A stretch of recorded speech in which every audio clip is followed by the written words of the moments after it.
Singer Ilaiyaraaja.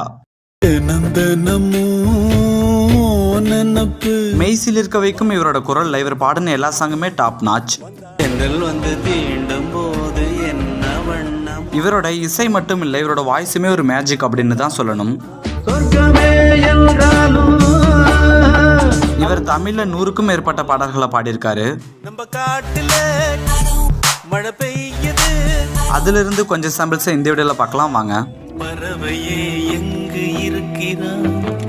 முதல் மரியாதை மூவில இருந்து ஒரு பெஸ்டான சாங். சிலம்பாட்டக்காரன் மூவில இருந்து ஒரு பியூட்டிஃபுல்லான சாங். தெய்வ வாக்கு மூவில இருந்து ஒரு சூப்பரான சாங். இவரோட குரல்ல என்னோட ஃபேவரட் சாங் விடுதலை மூவில இருந்து. உங்களுக்கு எந்த சாங் பிடிச்சிருந்துன்னு கமெண்ட்ல சொல்லுங்க.